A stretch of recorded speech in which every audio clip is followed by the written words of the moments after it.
My name is Layla Romanova. I was once the principal dancer of the New York Ballet. My name appeared on the playbills at Lincoln Center. My photo hung on the honor wall backstage, and my toes have touched every inch of the stage in Swan Lake. I thought I would dance until I was 40, then step gracefully behind the scenes as a ballet teacher. But fate didn't give me that chance. During a rehearsal of Giselle, I felt a sharp pain in my ankle and collapsed on stage. The doctor's diagnosis: torn ligaments, accompanied by unexplained muscle atrophy. They said it might be the result of long-term high-intensity training, or possibly a side effect of some medication. I didn't care at the time. My boyfriend, Viktor, the youngest private equity partner in Manhattan, had me admitted to his private sanitarium immediately. He said it had the best therapists, the most advanced equipment, and the quietest environment in all of New York. Layla, you don't have to think about anything. Just focus on recovering. I'll be with you always. I believed him. Like a bird with a broken wing, I was gently picked up and placed in a gilded cage. The sanitarium was in a manor house in the Hudson Valley, surrounded by barbed wire fences and guarded at the gate. I thought it was to protect my privacy since I was a public figure. Later, I learned the wall wasn't to keep the paparazzi out, it was to keep me in. Viktor visited me once a week, bringing a bouquet of white roses each time, sitting by my bed and asking after my health. He told the nurses to take good care of me, the doctors to use the best medicine, and the therapist to get me back on my feet as soon as newly. Everyone thought he was the perfect boyfriend, but his perfection, just like the perfection in my last relationship, began to feel wrong. My therapist was a quiet woman, around 30. Slender, with almost no expression on her face. Her name tag read Kayla Mendez, physical therapist. She showed up in my room on time every day, pushed me through rehabilitation exercises, never small-talked, never smiled, and never ate lunch with the other nurses. At first, I thought she was strange. Aren't therapists supposed to be sunny and always saying, "You can do it"? Kayla was not. When she stretched my ankle, her strength was so great that it brought tears to my eyes, but she never apologized. She would only ease up a little when I said, "It hurts," then continue. "Were you in the military?" 3 more sets. But one thing caught my attention. Every time Viktor came to visit, Kayla disappeared. Not by accident, every single time. Like an alert cat, she hid in the treatment room at the sound of his footsteps, and only came out once his car was through the gate. Why isn't Kayla here? Kayla doesn't like dealing with relatives, but her eyes betrayed her. In front of Viktor, her look was not disgust, it was fear. I began secretly recording my medication at night. The pills Viktor gave me, 2 a day, were supposed to protect my muscles and prevent atrophy. One day, while the nurse was changing shifts, I hid 1 pill and asked a volunteer friend to have it tested. The results showed the drug contained a rare cholesterol steroid that caused muscle atrophy and osteoporosis with long-term use. This was not treatment. It was accelerated destruction. I leaned against the bed, clutching the lab report, my nails digging into my palm. The Hudson Valley sunset was beautiful outside the window, but I felt cold. Not cold in my body, cold in my heart. I dialed my lawyer's number, but hung up once it connected, because I wasn't sure if the phones in the sanatorium were bugged. I needed help. Someone I could trust. I looked around and my eyes fell at the rehabilitation log in the corner, signed Kayla Mendez. I decided to start with Kayla, not by asking if she'd help me, but by first figuring out who she was. I searched all the sanitarium's public files and found Kayla's employment record. Education: Master's in Rehabilitation Medicine, Columbia University. Work experience: 3 years at another private rehabilitation center. Reference: none. In her photo, she was younger but still unsmiling. Her pupils were dark brown, just like mine. One day after therapy, I said casually, "Your eyes are the same color as mine." Her hands paused as she packed up the equipment, then she continued. "My mother's were also dark brown," I went on.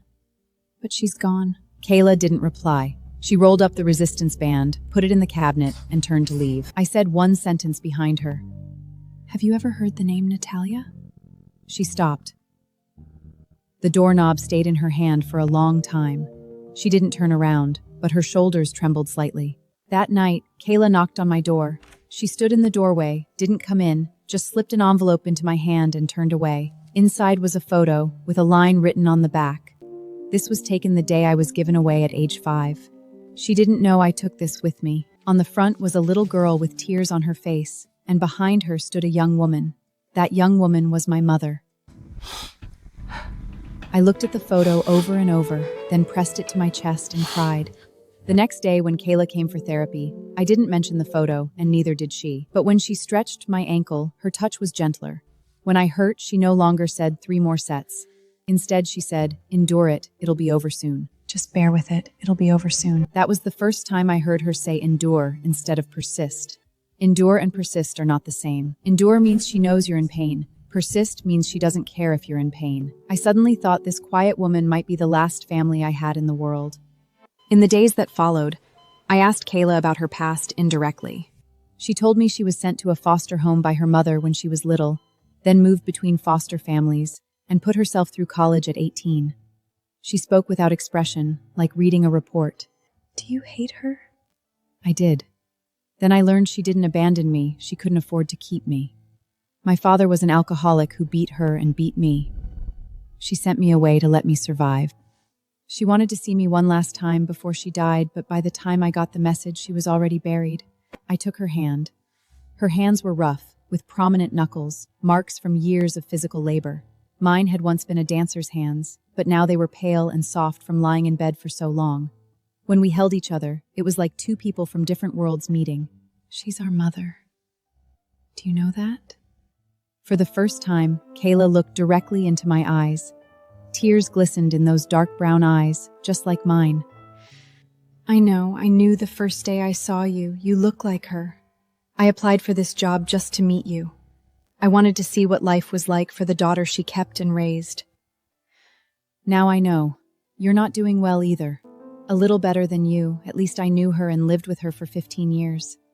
Therapy's over for today. Same time tomorrow. Layla, I'll get you out of here."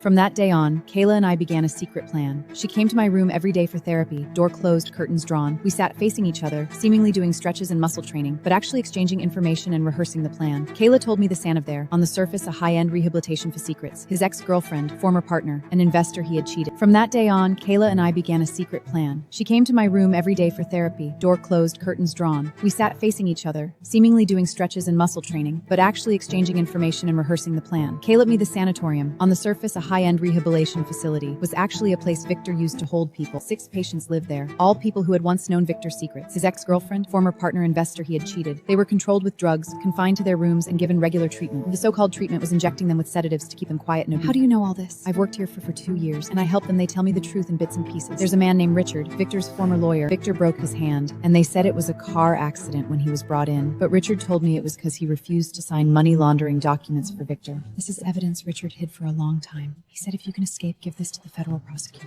He doesn't expect this, but he doesn't want Viktor to keep hurting people. But there's no way out now." She looked at me, and a light flashed in those eyes that matched mine. "We're switching identities. You become me, I become you." Switch identities. 4 simple words, but countless details were needed. Kayla was 2 inches taller and puffy from being bedwed me. My hair was blonde, hers brown. But we had one biggest similarity. Our eyes, and the shape of our brow bone. Give me time, and I can dye your hair my color and change your makeup to look like me. You also have to learn to copy my walk. I take smaller steps, I push therapy equipment sideways all day, so my right shoulder is lower than my left. But she was serious. She took out a small notebook filled with epidemic language, leaps downland planned. Even weather alternatives. If it rained, the side gate guard would doze off because the rain covered the alarm on the surveillance. "Were you ever a spy?" Kayla smiled for the first time, short but genuine. "Not a spy, a foster kid." Her smile faded. "When you run from one home to another, you learn a lot of things. This is different. This time I'm not running away, I'm going back with you. Blood is strange. It doesn't speak. I'll get you out of here. Not I want to help, not I'll try. I will."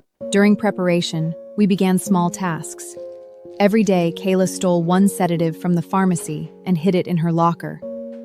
She said the drugs would be used on the day of the plan, spiked in the security guard's water to put them to sleep for 2 hours. She also took small, unnoticeable parts from therapy equipment, which could be modified into lock-picking tools. I didn't ask how she learned to pick locks. Some answers are better left unknown. I did something too, pretending my condition was getting worse. I started screaming during therapy, saying my ankle hurt too much. I refused to eat, hid food under my pillow, then secretly flushed it down the toilet. I talked less to the other nurses, lay in bed every day, staring blankly at the ceiling. When Viktor visited, I curled up into a ball and twitched on purpose. He frowned and called for the doctor. The doctor increased my dosage, but they weren't sedatives. They were vitamin pills Kayla had swapped in advance. The real medicine was hidden by Kaylee. Viktor stood by the bed, watching me have an attack, his face showing irritation instead of concern. I heard him say to the doctor, "When will she get better? I need her to sign that transfer agreement. The investors are impatient." Her condition is unstable. Give it more time. Viktor slammed the door and left. The second the door closed, I opened one eye. Kira stood in the corner, watching me. Step 2 of the plan was complete, making Viktor believe I had deteriorated beyond recovery. The more impatient he got, the less he would patrol the sanatorium. When he was gone, that's when we'd act. Next, Kayla began teaching me to copy her walk. Every afternoon, we locked ourselves in the treatment room. No cameras. Kayla said the camera in that room had broken long ago, and Viktor never bothered fixing it because it was only used for therapy, no important patients. I walked in the center of the room over and over. Kayla corrected me every lap. Smaller steps, shoulders down, don't swing your right hand too much. Yes, like that. After days of practice, my legs shook. Not from tiredness, but because my ankle still hurt. Her technique was professional, but this time she pressed slowly, as if feeling every detail inside my bones. She said, "Your ankle can still be saved. Stop those drugs, do proper rehab, and you can dance on stage for 5 minutes. Not a full ballet, except." I said, 5 minutes is enough. She looked up at me, and in that look was something. Not sympathy, but respect. Kayla took out 2 wigs, a short brown one for me, a long blonde one for herself. She also prepared foundation, eyebrow pencils, and colored contact lenses. She didn't need to look exactly like me. Nurses didn't stare at patients' faces for long. They cared more about the numbers on the vital signs monitor, and Kayla could tamper with the monitor. She wrote key plan details on a slip of paper and tucked it in my pillow. The side gate guard has an 8-minute gap between shifts. We only have 8 minutes. Once you're out, use this phone to call this number. He's the federal prosecutor handling Viktor's case. Give him the USB drive, and he'll take care of the rest. The day of the plan finally came. Everything was normal during the day. Viktor didn't come, nurses did their rounds, delivered food, gave medicine, took temperatures. Kayla came for the final therapy session in the afternoon, seemingly stretching me, but actually making final confirmations. Kayla came for the final therapy session in the afternoon, seemingly stretching me, but actually making final confirmations. I adjusted the thermometer. Your temperature will read normal tonight, so the nurses won't enter your room. The security guards in the surveillance room drank the water I laced. It'll kick in soon. You only have a 1-hour window. That night, I lay in bed, the wig under the covers, makeup hidden in my pillowcase. Kayla waited in the next treatment room. Soon I heard the nurses changing shifts. Footsteps faded. The hallway went quiet. Kayla pushed the door open, holding her work bag. She put the short brown wig on me, used foundation to turn my pale skin wheat-colored, drew thick eyebrows, and put down contact lenses. I looked in the mirror and saw a stranger. Kayla put on the long, blotty wig, applied my usual lipstick, and put on the nightgown I'd laid out earlier. From now on, your therapist Kayla Mendez, and I'm patient Layla Romanova. With that, she lay on my bed, pulled the covers up to her chin, and closed her eyes. Her breathing became slow and steady, like a deeply sleeping patient. I stood in front of the bed and looked at her.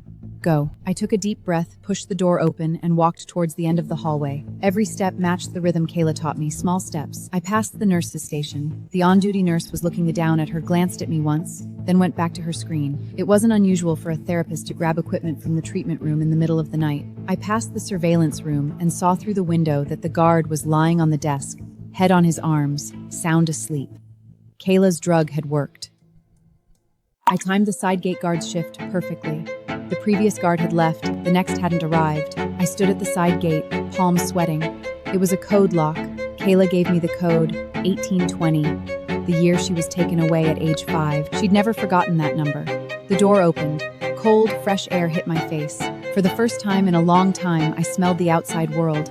Not disinfectant, not pills, dirt, leaves, and night wind. I walked past the sanitarium walls, followed the map Kayla drew me, crossed a small forest, and reached the road. A car waited by the road, doors unlocked, keys in the visor.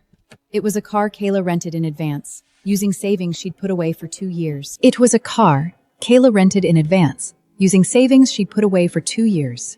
I got in the driver's seat, started the engine, and watched the sanatorium lights grow smaller in the rearview mirror. I threw the wig away. I didn't cry, not because I wasn't sad, but because I wasn't freed. Escaping wasn't leaving the wall. It was putting Viktor in prison. I drove to Manhattan and found the prosecutor's apartment.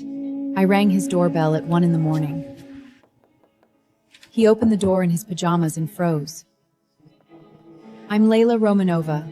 I have evidence of Viktor Grev's money laundering and false imprisonment.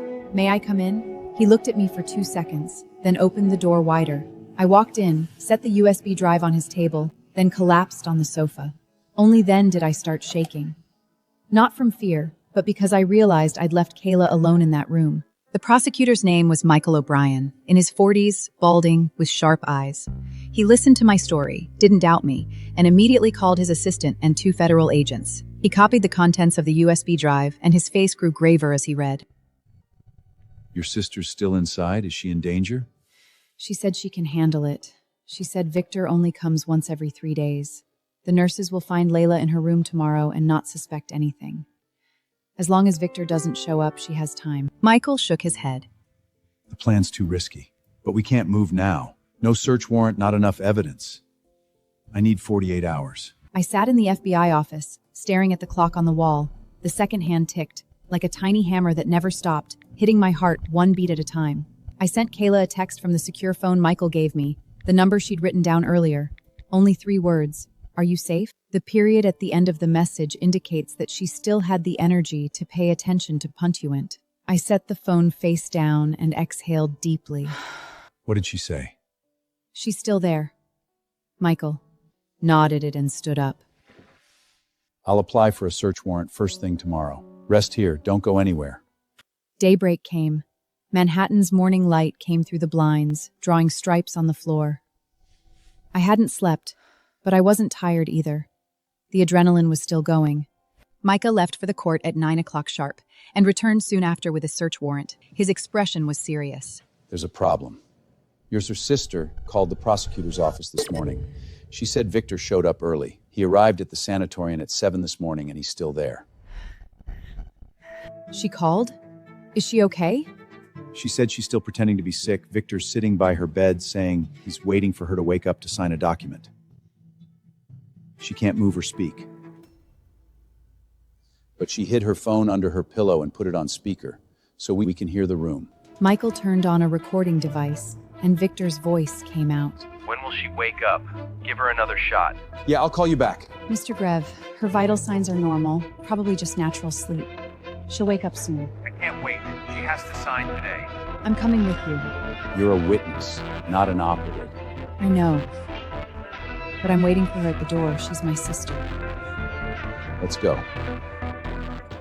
The federal agent's convoy arrived at the sanitarium quickly. I sat in the last car, wearing a bulletproof vest in the back seat. The car stopped outside the walls. No sirens, no flashing lights. Michael's orders: secure the surveillance room and side gate first, then enter the main building.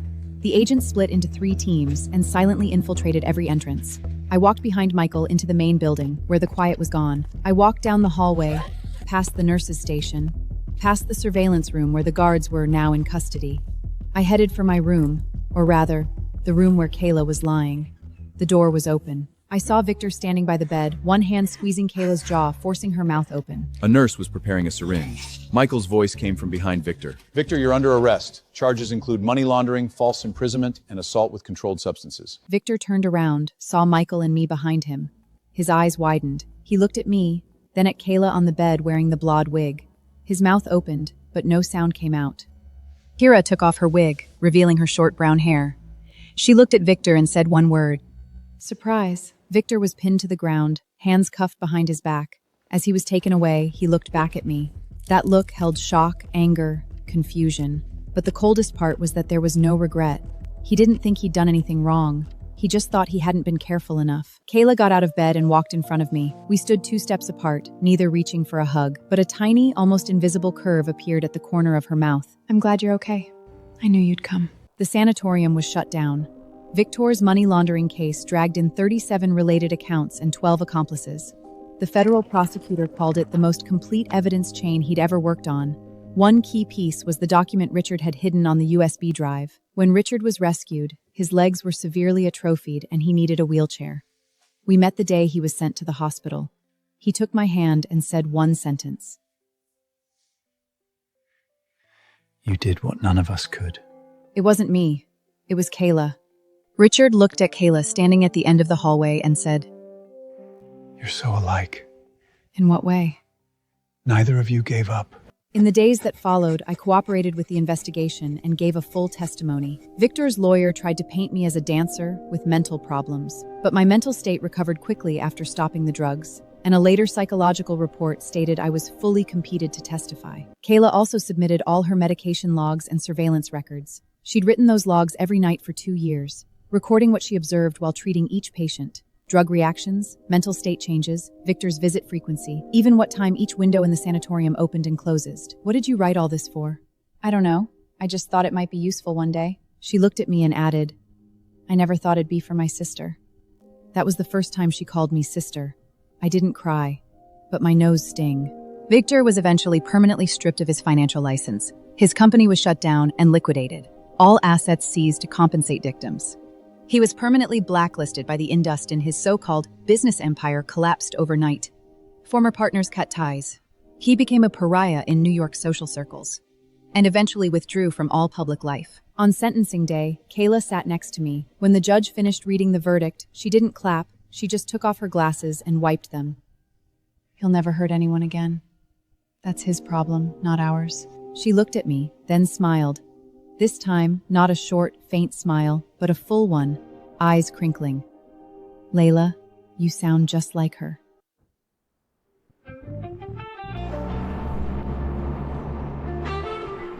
After the Viktor case, Kayla and I took over our mother's dance studio.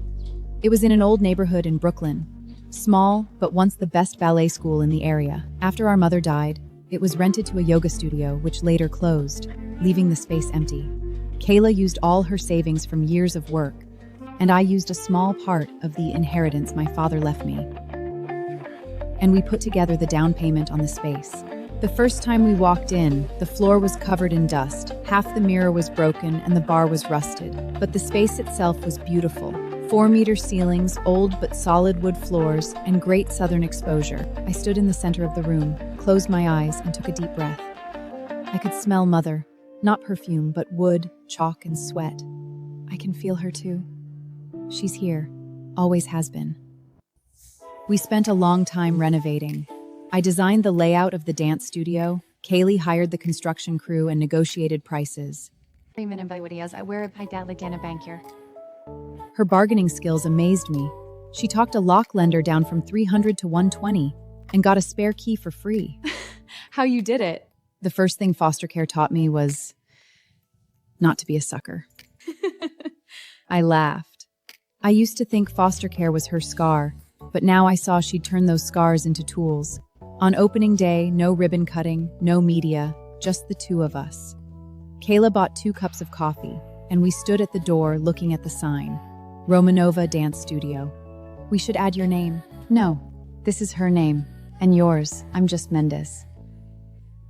Your last name is Romanova. It always has been. No one ever told you? Tears fell down Kayla's face. She didn't wipe them, just stood there and let them flow. It was the first time I'd seen her cry. At first, we had 6 students, 4 kids, 2 adults. The kids were from the neighborhood. There are 2 adult girls who want to learn ballroom dancing. Not many classes, but I taught carefully. My ankle hadn't fully recovered, so I couldn't demonstrate, but I could explain every detail clearly in words. Kayla handled administration and finance, keeping strict accounts. Every expense recorded, even parking fees. Kayla, you're such a penny puncher. We only have enough money to last 3 months. Figure it out yourself. I did the math. She was right. Later, the number of students grew to 15. Money started to be enough. I hired a part-time piano accompaniator, an elderly woman who'd played for ballet classes for years. Her fingers weren't as agile as before, but her sense of rhythm was deeper than any accompanist I'd met. I know my mom. Your mom's really strict, but she never gave up on any student, even if they had no talent at all. I didn't inherit her strictness. I inherited her stubbornness. You're as stubborn as a mule. Thanks. At the end of the first semester, we held a year-end recital. There were 15 of us, and everyone got up on stage to do a performance piece. The little one was 5 years old, dressed in a pink tutu. She spun round and round on stage, nearly dizzying herself out. The audience laughed, and I couldn't help laughing too. The oldest was 72, dancing a waltz, elegant as a flower slowly blooming. After the show, Kayla cleaned up backstage. I walked in and saw her wiping a mirror dead. We had cleaned it many times, but water stains still lingered on the edges. She wiped it carefully, like cleaning a relic. In the studio's second year, an unexpected visitor arrived. Richard, the lawyer whose hand Viktor had broken. He arrived in a wheelchair, pushed by his wife. After a year of therapy, his legs could stand but still walked unwarbly. My wife says I owe her a dance. I couldn't dance with her at our wedding because my hand was in a cast. He smiled shyly. I looked at his wife, a white-haired woman with light in her eyes. Okay, but promise me you won't quit halfway. I got through what I did. I'm not afraid of dancing. Richard's dance class was every Wednesday afternoon. Kayla did his warm-ups and stretches. I taught him basic steps. His right hand was still not very flexible, and he couldn't hold his wife's hand. His wife was patient, practicing with him again and again. After 3 months, they danced an entire waltz, perfectly in the center of the studio. When the music ended, Richard cried. I waited 40 years for this. I watched, eyes wet. Kayla handed me a tissue and said, "Cry if you want. No rental fee today." Are you an accountant or a therapist? I'm your sister. So the books don't have to balance. That night, Kayla wrote in her ledger, Mr. and Mrs. Richard, class fees, paid in full, but their smiles are priceless. I laughed. She nitpicked every expense, but when it came to moments like this, she made the worst deal. Later, my ankle finally recovered.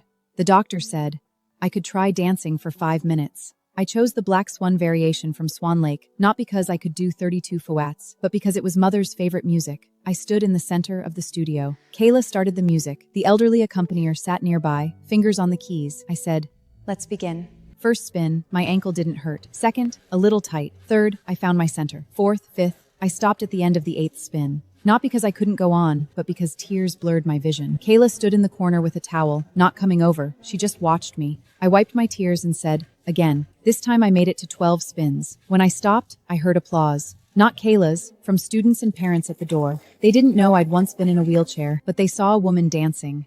That was enough. That night, I took Kayla to dinner, my first time treating her to something other than takeout. We sat in an Italian bistro, drinking red wine and eating pasta. Kayla blushed after 2 glasses and started talking more. She said when she was little, all she wanted was a home, one she didn't have to move from. She never dared imagine that home would be a dance studio. You didn't dare dream it, so I dreamed it for you. Now it's real. Kayla made a budget, calculated for 2 days, and finally told me, We can rent, but we need more adult classes. Kids' tuition alone won't cover it. Okay. The studio gradually expanded. We rented the space next door, knocked down the wall, and added a large classroom. We added yoga, Pilates, and adult beginner ballet. Kayla even took a marketing course and started social media promotion. Her short videos went viral. A woman in a therapist's coat, stretching expressionlessly in front of a mirror, caption, "Therapists don't smile, but your muscles will." Views were huge. People started recognizing me, not on stage, but online. One comment read, "Aren't you Layla from the New York Ballet? Why are you teaching here?" I replied, "Because this is my home." No more explanation needed. One day, a young dancer came to the studio. Early 20s, ankle wrapped in bandages, holding a cane. She said she was a new member of the New York Ballet, injured in rehearsal. Doctor said it might take 6 months to recover. I saw your video online. I know you had a worse injury. I want to know how you got back on your feet. I didn't stand up alone. I had a therapist. She's also my sister. Another one? The dancer laughed, picked up her CT scan. Torn ligament, same injury as my sister. I can get you back to dancing. Not in 6 months. Around that time, Kayla and I made a decision. We renovated Mother's old office into a wellness consultation room. On the wall hung not skeleton models, but photos of us as kids. Me on stage in a ballet tutu, her in old foster home clothes on a playground. The 2 photos hung side by side, with a portrait of our young mother in between. Kayla slowed down every time she passed the portrait, but I never saw her stop. She said she didn't need to, because she'd already spoken to Mother in her heart. One night after classes, only the 2 of us were left. Kayla sat in the consultation room, organized student files. I walked in and set a cup of tea on her desk. "You danced well today." Since when do you watch dancing? "Since the first day you danced Swan Lake here.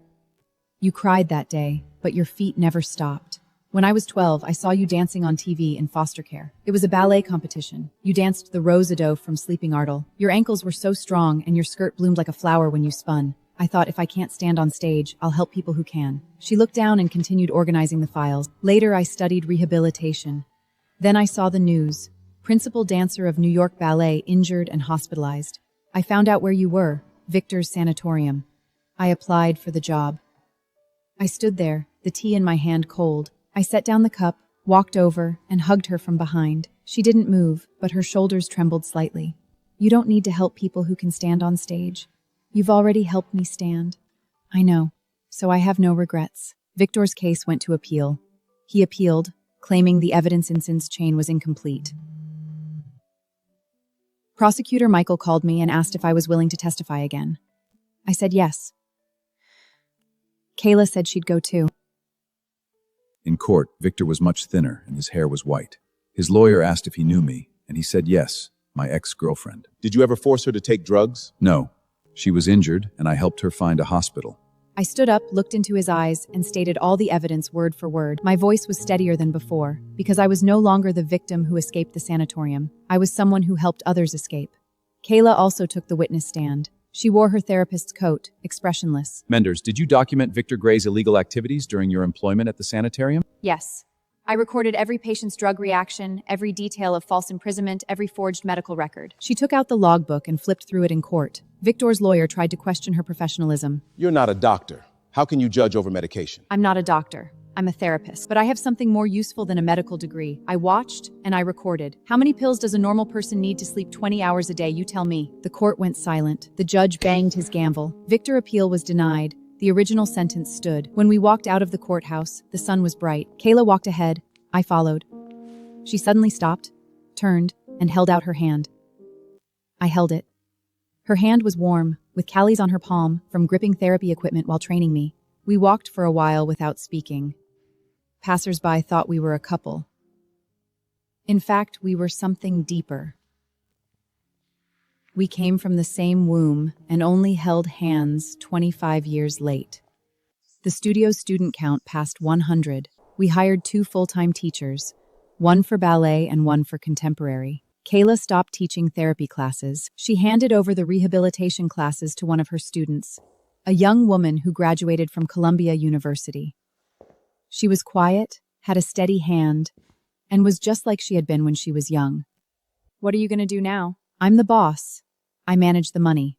You've always managed the money. Before it was part-time. Now it's official. I want to turn the studio into a chain. We really opened a second location on the Upper West Side of Manhattan. It was smaller than the Brooklyn original, but rent was 3 times higher. Kayla calculated back and forth and decided we could just manage. On opening day, many old students came. Richard and his wife came too. Richard could walk without a cane now. He stood at the door, looked at the new studio, and said, Romanova sisters, you're doing something big. You're telling everyone that getting hurt isn't the end. It's another starting line. Sounds nice. Rent is due at the end of the month. You a sponsor? Richard laughed and wrote a check. Richard laughed and wrote a check. Kayla put the check away, expression unchanged. But that night, she drank an extra glass of red wine. She got drunk, leaned on the sofa and said, Sis, you know why I care so much about money? why? I'm scared of being poor again. But I don't want you to live like that either. I've been poor. After Dad died, I lived on a tight budget for years. But you didn't turn bad because of money. You didn't either. I didn't turn bad. I turned into an accountant. Later, a ballet school closed down, founded by an elderly woman who'd run it for 40 years but couldn't keep going. She advertised in the newspaper, selling all ballet equipment, barras, mirrors, floors, speakers, leotards. Kayla and I went to take a look. The school was in Queens, twice as big as our old studio, old decor but good quality facilities. I stood in the empty classroom and a thought flashed through my mind. Kayla stood beside me and said, "What are you thinking? Can we take it over? Open a third one? I don't know. I do. Let's go home and crunch the numbers." That night, Kayla calculated for a long time. She wrote numbers on a piece of paper, crossing off and rereading. I sat beside her, afraid to speak. Late at night, she put down her pen and said, We can, but we have to take a loan. Are you scared? Yes. But I'm more scared not to do it. We took the loan and took over the space. The old lady cried when she handed us the keys. She said she hated to let it go, but her health wouldn't let her continue. You can come anytime. Free. Free classes? Free tea. The old lady laughed. Free classes. One free class. More costs money. This woman, always accounting. But every account she kept had heart. The first week the new studio opened, the old lady really came. She didn't take class, just sat on a chair in the corner of the classroom watching the kids practice. She watched and cried. Kayla walked over, poured her a cup of tea, and said nothing. Old lady took a sip and said, Your mother would be very happy. Kayla's hand paused. My mother? Mrs. Romanova? Yes, she used to run a studio nearby about this size. She got sick and closed it. She told me, My daughters will come back. She knew she had 2 daughters. She's right. We're all back. That night, after returning home, Kayla didn't do her books as usual. She sat on the balcony, looking at Manhattan's skyline, holding a cup of tea. I walked over and sat beside her. Did what the old lady said make you miss her? I always thought she only had you and left me, but she said daughters. She knew I existed. She was waiting for me. She was always waiting for you. She just didn't live to see it. Board meeting tomorrow. I should sleep. She went into the room and closed the door. I heard very soft crying behind the door. I didn't knock. Some tears need to be shed alone. The next morning, Kayla looked as usual, hair neatly combed, clothes neatly pressed. She greeted students at the door, speaking to everyone. No one knew she'd cried the night before, but when she walked into the office, I saw her pause in front of Mother's portrait and touch the frame with her finger. She'd never done that before. I thought, she's finally made peace with herself. That winter, we decided to hang photos of Mother in her youth and old newspaper clippings of her first studio beside them. The clippings were given to us by the old lady, found after digging through old boxes for days. The headline read, Natalia Romanova, a mother and her dance dream. The clippings were given to us by the old lady, found after digging through old boxes for days. Every morning when she passed by, she'd glance at them. Later, Kayla and I appeared on a TV show, not a talent show, a documentary. A director found us, wanting to film a story about sisters repairing broken lives. I don't like cameras. I don't either. But this story deserves to be seen. The director filmed us for a long time, from the old Brooklyn studio to the new Manhattan one, from early morning opening to late closing. He filmed me teaching, Kayla doing books, us eating lunch together, even arguing in the hallway. Even arguing in the hallway over a mysterious equipment repair fee. I said the machine still worked. Replacing it was a waste. We argued. Then Kayla gave in. You argue like a married couple, not sisters. Because we're business partners. Because we're family. After the documentary aired, the response was huge. Many people left comments saying they were moved by our story. One young girl wrote, I was also raised in foster care. I always thought I didn't deserve family love. Seeing you, I think maybe I could. When Kayla saw this comment, she was eating lunch. She put down her chopsticks, stared at the screen for a long time, then replied, You can. The first step is believing you deserve it. The girl later came to our studio, 19 years old, wanting to learn to dance but never had. Kayla started her in the beginner's class. She learned slowly but carefully. A year later, she could perform a 1-minute solo independently. When the music ended, she looked at the audience. I sat there clapping. Kayla stood at the door, expressionless but clapping nonstop. The girl ran to Kayla and cried. Kayla stiffened, then patted her back twice. Not perfunctory patting, that said, I understand you. Later, I received an invitation. The New York Ballet wanted me to perform at a charity gala. Not a group dance, not a 5-minute excerpt, a full solo, The Dying Swan. Only 4 minutes long, but extremely demanding for a dancer. But demanded conveying all the emotion of a die-on in 4 minutes. Now, I'm ready. I danced it before my injury. My technique was better then, but my emotion was not as deep. My ankle wasn't as flexible now, but I knew what dying meant. I had died once. In Viktor's sanatorium, his drugs made me sleep 20 hours a day. I was alive, but I was dying. Then I escaped and was reborn. I accepted. Kayla did my rehabilitation. When I screamed in pain, she said expressionlessly, 3 more sets. I suddenly remembered our first meeting. Back then, she was my therapist, I was her patient. Our relationship began with those 3 words. On performance night, Lincoln Center's lights were blinding. I waited backstage, heart racing. Kayla stood beside me, handed me a pair of point shoes. She taped my feet, checked the ribbons. I stepped onto the stage. Music made. My ankle was tight, but I didn't stop. My body remembered every move, but my heart beat to a new rhythm. 4 minutes, not long, not short. When the final move ended, the swan bowed its head, wings cold, body slowly falling. The whole theater went quiet. Then applause erupted. I lay on the stage, looking at the ceiling lights, tears sliding into my hair. I smiled.